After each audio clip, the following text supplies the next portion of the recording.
I just bought the cheapest Land Cruiser I could find on the market. And no, I didn't find it on Facebook Market. I found this thing on Craigslist. And after a fierce back and forth battle, I'm trying to keep the savings going. So today I'm fixing as many issues as possible with only $100. And my mission is to prove to you and to everyone out there that a budget build is still possible even in today's economy. Now, I've been daily driving this thing for several weeks now, and the list of problems is long. Like maybe I made a mistake long, but we're not telling my wife that. So I split everything up into 4 different categories, and I'm gonna try to tackle at least one thing off in each of these categories to get it closer to restoration. And just to be clear, I can't touch any major mechanical repairs today, as one wrong move and my entire $100 budget evaporates instantly.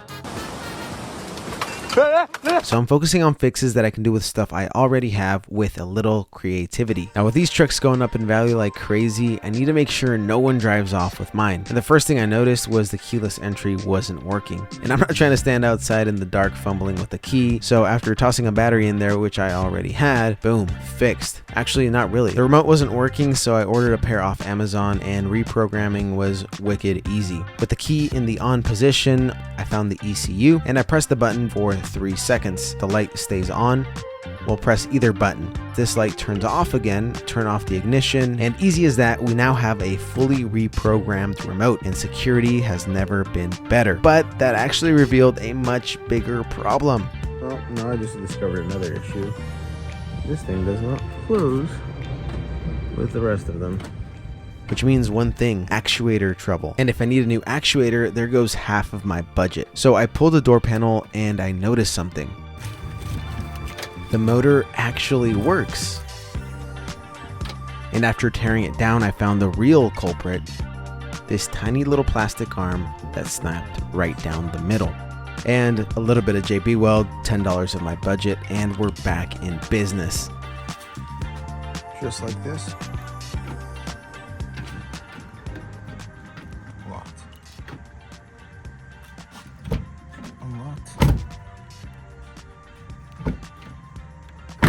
However, that revealed yet another problem. The rear hatch won't lock or unlock, and every time I opened it while the truck was locked, my alarm would go off, which is not great when your neighbors already hate how loud you are when you're working on your Land Cruiser. So before fixing the hatch actuator, I had to address something else. The hood strut was completely dead, and 8 bolts later, $22 down, the hood finally stays open. But now we've burned over 30% of the budget. Back to the hatch. Same issue as the door, broken lock arm, same solution, more JB Weld.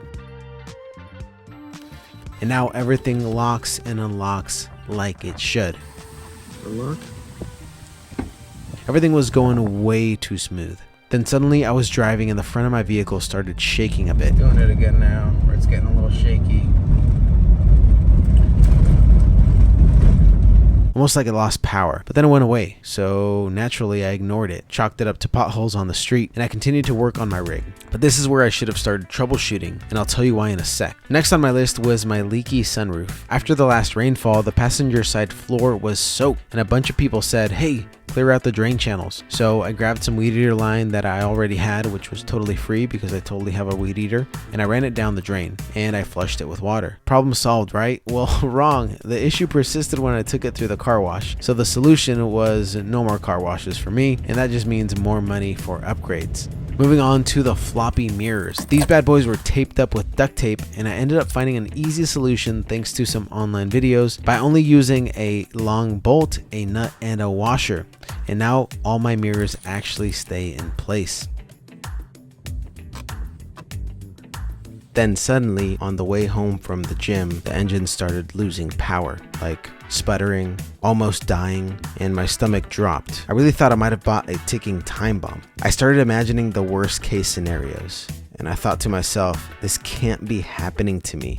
Not now, not in this economy.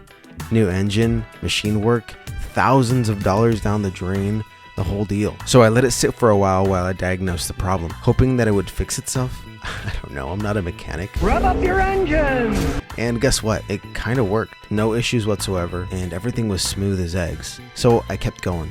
determined to fix as many issues as possible with only $100. Next up on my list was the power steering fluid. When I was doing my pre-purchase inspection, I noticed something strange. The power steering fluid was yellow, which is not the color it should be. I know this because of this sweet diagram that I have that tells me what types of fluid that should be in the Land Cruiser. And if you're interested in this diagram right here, feel free to check it out. It'll be in the description down below. And this is definitely not ATF, because ATF should be red. So after buying some fluid, hoses, and connectors, it was time for the power steering flush. The process was super simple, and I hope I did it correctly. I disconnected the return line and added a hose mender to a hose that will be directed to this container right here. I also added a hose with a bolt at the end of it that acts as a stopper, so whatever this fluid is will get flushed out. And then I turned the key to the on position and moved the steering wheel back and forth to pump whatever fluid was in there, and I refilled it with ATF. Easy as that. And now I had peace of mind when driving around in my Land Cruiser. Moving on to cosmetic fixes, I pulled off the side steps for looks, totally free. Just a little sweat equity.